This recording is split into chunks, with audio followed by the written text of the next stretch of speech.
soo dhawaada shacabka Soomaaliyeed meel kasta joogtaan soo dhawaada shacabka Soomaaliyeed meel kasta joogtaan soo dhawaada insha Allah aad baan idin salaamaya shacabka Soomaaliyeed meel kasta joogtaan soo dhawaada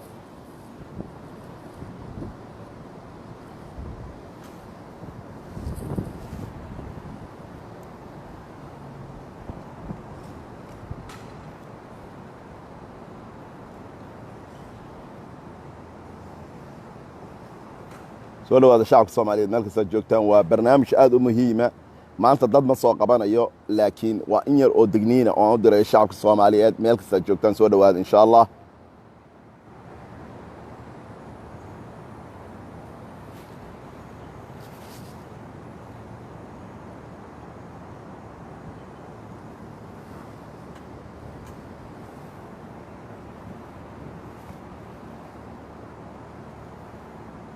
soo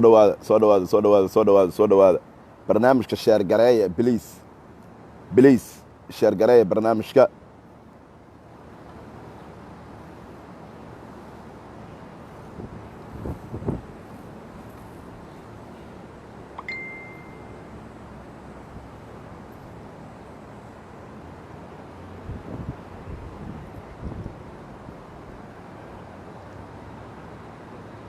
aad baan idin salaamaya dhammaan shacabka Soomaaliyeed meel kasta joogtaan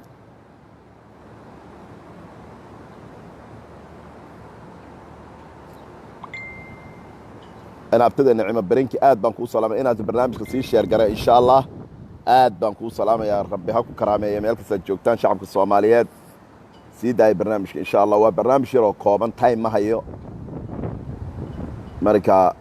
إنا لإذن الله داقا أيان ربا برنامج واربحين يرو كوبان حساسية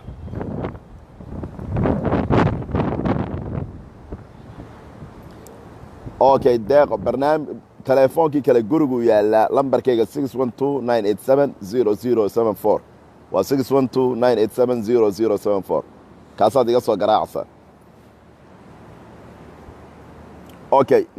وبلابا برنامج كان وبرنامج ير او كوبان مرحبا انا وقت بدن جليو انا ابتدي نجحات بنكو سلاميا مرحبا انا وقت بدن جليو وبرنامج ير او كوبان waxaan rabaa inaan idin sheego fariin muhiim oo ku socota shacabka Soomaaliyeed ee degan magaalada Muqdisho iyo ciidanka booliska Soomaaliyeed gaar ahaan qaybta CID-da Soomaaliyeed haddaan anigu sheekh Soomaali ahay waxyaalo badan baan hore idinku sheegay muddo 3 sano ka hor ah waxaan idin sheegay oo dadka Soomaaliyeed ay ka daba dhaceen oo ka daba waasheen islaanta la yiraahdo milyuun dadkii ay khaladay waxay ugu badnaayeen dadka qurbaha degan faamiligeeda iyo iyaduba waxay deganayeen gobolka Minnesota xaaladeeda dhabta ayaan idin sheegay waxay markii ugu horeysay baraha bulshada ay ku soo gashay in wiilkeedu dilay iyadoo ooyaysa sanadka bacdi bay idin soo noqotay waxay idin ku tiri been baa sheegaya imuu dilin waad iga dhagaysan weydeen waa idin soo gashay waxay tiri abtigayba ay kufsaday waa idin soo gashay waxay tiri abtigay kala ay kufsaday waa idin soo gashay waxay tiri macallinkii quraanka ay kufsaday waa idin soo gashay waxay tiri walaalkeeba ay kufsaday way soo socotay aakhirkii waxay soo istaagtay inay nabi maxamed calayhi salaatu wasalaam ay aflagaadayso kabacdi dad badan oo igula dagaalamayeen maalintaas iyada ah ayaa maanta waxay dhaheen alla cabdixakiin muxuu sheegay 3 sano ka hor ayaa idin sheegay maantana qaylaad meel kasta joogtaan afka qabsateen Soomaali haddaynu nahay dayac badan ayaa waddankeennii ka jira mas-uuliyiinteenna dadka xilalka haya xitaa qaarkood lama aamini karo jirkii bilaadanka ka ganacsanayaan dhulkii bay muwaadin Soomaaliyeed ma jiro muslim Soomaaliyeed oo xil hayaana ma jiro runtaan idin sheegaya waxa weeyaan ummadii Soomaaliyeed waa baabaaday dhinac walba inuu ka dayacan waxaa jira hay'ado badan oo diinta kiristaanka faafiya waxaa jira dad badan oo ka ganacsada caruurta xubnaha bilaadanka jirka caruurta ee muhiimka ah caruuro badan oo waxaa jira ku dayacan wadooyinka oo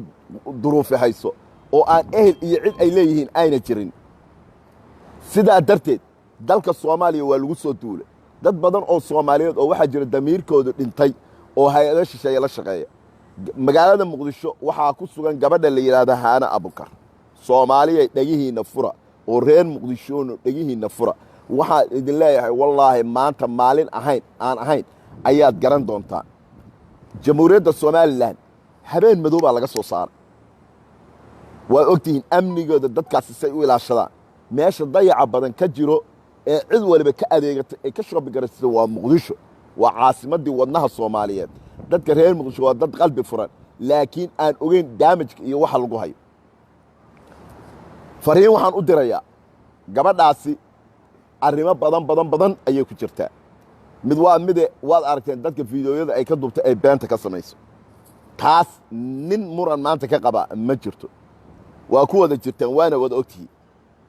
ta labaad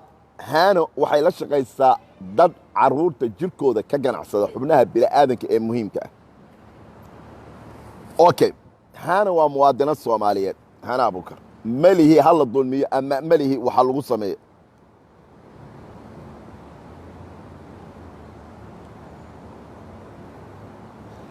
la weysan yahay okay deeqa weheliye okay hadda waxay tiri gabar deeqa weheliye saddex cunug ayaa hadda maqan intii ay magaalada muqdisho timi oo la weysan yahay haana waa muwaadino soomaaliyeed anigu malihi ha la dulmiyo waxa lagu sameeyo laakiin hay-adaha dawladda ciidanka booliska iyo CID-du waxaan ka codsanaya oon fariin u dirayaa in haano baaritaan lagu sameeyo meelaha ay lacagtu ka soo gasho akoonadeeda soomaalida siisa dad ajaanibi hadday haano lacag ku soo shubeen kaash aabkeeda ha la fiiriyo akoonadeeda ha la fiiriyo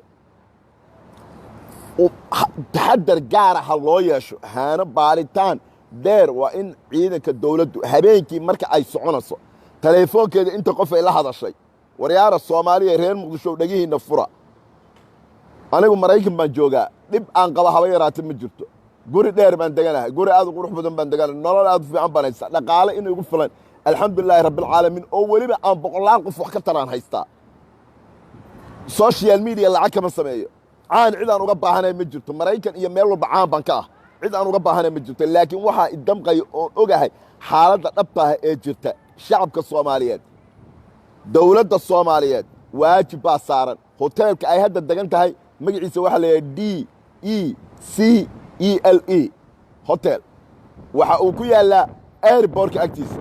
ninka maanajarka ka maanta sawir bay la soo gashay ninkaas laftiisa baaritaan ha lagu sameeyo qolkay degan tahay ha la ogaado hay-adaha diinta faafiyay la shaqaynaysaa hay-adaha xubnaha bini'aadanka ka ganacsada carruuro badan baa la waayey oo la xaday magaalada muqdisho soomaaliya dhagihiinna fura aniga dhibaato i haysaa ma jirto laakiin dhibka idinku jira ayaan rabaa inaad aan idinla wadaago oon wax idin dareensiiyo soomaaliya way dayacan tahay soomaaliya way dayacan tahay dadkii soomaaliyeed waa dayacan yihiin damiirkaygu ma isiinayo in aan ka aamuso dulmi iyo dhibaato lagu hayo dalkayga iyo dadkaygii haana waa muwaadino soomaaliyeed melihi ha la dulmiyo laakiin ha la baadho ciidanka sirdoonka soomaaliyeed ha baadhaan mas-uuliyiinta la shaqeeya laftooda ha la baadho taleefanadooda ha la fiiriyo haana waa in la ogaado dhaqaaluhu meeshuu ka soo galo iyo cidda siisa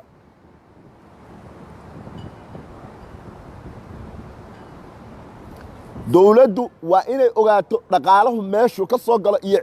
cidda bixisa culamaauddiinka soomaaliyeed waa in iyaguna il gaara ay ku fiiriyaan haana ama diin ha faafiso ama xubno bini'aadan ha ka ganacsato oo carruurta u badan carruuraha lalaayahay waxaa jira carruur badan oon ehel lahayn oo waddooyinka laga qaatay laftooda waxaa ehel u ah dawladda soomaaliyeed waxaa ehel u ah dadka soomaaliyeed arrintan yaan la dhayalsanin soomaaliyeed arrintan yaan la dhayalsanin gabadhan habeenkii xitaa markay baxaso waxa ay samaysaa oo youtube-keeda ku jirto oon idiin soo saarayo oo igu wallaahaya waxay tihi marka aan gelayo suuqa waxaan xidhaa xijaab dhar googo'an baan xidhaa waxaana iska dhigaa dhagool haddii meelahaas aad ku aragtaan qof dhar jexjeexan xidhan oo dhagool iska dhigayo waa in la qabto waa in la qabto waa in lala socdo afkeeday ka tiri marka aan gelayo magaalada waxaan xidhaa dhar jexjeexan waxaanan iska dhigaa dhagool habeenkii marka ay baxaso security-ga hoteelkay degan tahay waa in lala socodsiiya hoteelka qolkeeda waa in la baaro qolal kale hadday kiraysteen waa in la baaro dadka hoteelka ay degan tahay degan hadday dad ajaaniba ku jiraan waa in lala socdo haddii bogosyo la soo geliyo waa in la fiiriyo war waxaan aan ka hadlaaya hadhayarsanina war wallaahi oo bilaahay oo tallaahay ilaahay 99kiisa magaca allah baan ku dhaartay hana is dangerous waa dangerous مليون baa ka hadlayseen مليون waa meel soke hana waxay dangerous ku tahay dadka Soomaaliyeed gaar ahaan dadka reer Muqdisho caruurta iyo dadka maxaysatada ha eegina Soomaaliyeed seefla boodnimadan joojiya ha eegina hal qof ay wax siisay shalay waxaan arkay dad dhoolayaal iyadoo u tagtay marka ay hal qof wax siiso waxay damage gareynaysaa kun qof Soomaaliyeed taxadara kun qof ayay damage gareynaysaa waxaan idin kala hadlayo wax yar ma aha hal qof ay wax siinaysaa waxa soo qorsaan ma sha Allah war fudeydkan joojiyo Soomaali fudeydkan iyo waalidan joojiya hal qof bay wax siinaysaa waxa qorsaan ma sha Allah tabarakallah hore u soco war qofka daalimka markuu wax ka leeyahay dan markuu ka leeyahay markuu hal qof qoodiyo wuxuu damage gareynayaa kun qof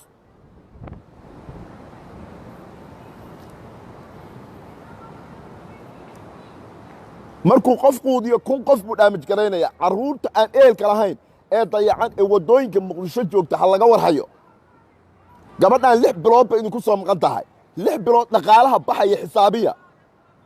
war qof kasta oo Soomaaliyeed oo lacag u diray haana oo yiri ummadda si baroog bay ku qabatay cidna ma ayna siinin cadayntii baa la hayaa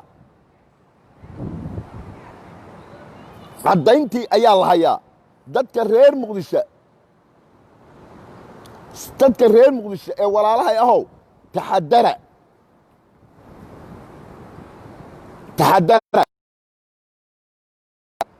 caruuraha aan ehelka lahayn hal la ilaaliyo waa caruureeni waa dadkeeni waa Soomaali haddeen ehel ahaan yaa ehel u ah dawladda Soomaaliya u ah adiga u ah qofka Muqdisho jooga u ah ninka managerka hoteelka ay haana degan tahay leh ciidamada dawladda ee CID waa inay telefoonkiisa baaraan isaga laftiisa telefoonkiisa laftiisa waa inay ninkaas managerka baaraan hoteelka degan tahay waa in la baaro dadka qolalka degan waa in la ogaado goorta ay wadanka soo galeen waxa ay ka soo dooneen xataa dad hajaanib haday yihiin haano waxa ku xiran dad iyaga laftooda ku jira dawladda oo laakiin dawladii ayna ogeyn xubnaha bilaadanka khaasatan xubnaha caruurta kaliyaha iyo beerka ayaa laga ganacsanayaa waxa ogtii Soomaaliya ma jirto Soomaaliyay dhaga qof Soomaaliyeed oo damiirkiisu nool yahay waa yar yahay dhulkii baa la iibsanayaa dadkii baa la iibsanayaa diintii baa la iibsanayaa dhaqankii baa la iibsanayaa bilaadanimadi baa la iibsanayaa haana waa laga soo masaafuriyay Somaliland ma gali karto Djibouti ma tagi karto Kenya waa loo fadhiyaa meesha maanta dayacan ee dayacu ka jiro waa caasimadii Soomaaliya Muqdisho dadka reer Muqdisho dhinac walba waa laga baabiyay maskaxdii baa laga baabiyay aqligii baa laga baabiyay wax walba waa laga baabiyay maalin walba qaraxad aragteen baa ku dhacay dadkii waa weynaaba la leynaya dadkii waa weynaaba la qarxinaya caruurii baa la xadaya maxalay waxaan arkay dawladda booliska oo soo bandhigay intaas oo caruurood baa la waayay oo la laayahay oo dad baa la qabqabtay ajaaniba Allahu akbar dadka Soomaaliyeed culamaa u diinka gabadhan habeenkii markay baxaso hala fiiriyo telefoonkeeda hala baaro barnaamijyadeeda hala la socdo bankigeeda hala baaro dhaqaaluhu meeshu ka soo galo dhan il gaar gabadhan hal haayo mas'uuliyiin badan ayaan la xiriiray ilaa xalay war aan ku farxana waa ii sheegeen war aan ku farxo ayay ii sheegeen gabadhan waa in il gaar ah lagu fiiriyo gabadha ka ah duqa magaalada beledweyne iyada lafteeda waxaan u dirayaa fariin waa gabar Soomaaliyeed waa muwaadiniin Soomaaliyeed oo xil haysa waajib baa ku saaran dal baad u dhaaratay be careful dangerous woman weeyaan gabadhaani hay'ado waaweyn ayay la shaqaysaa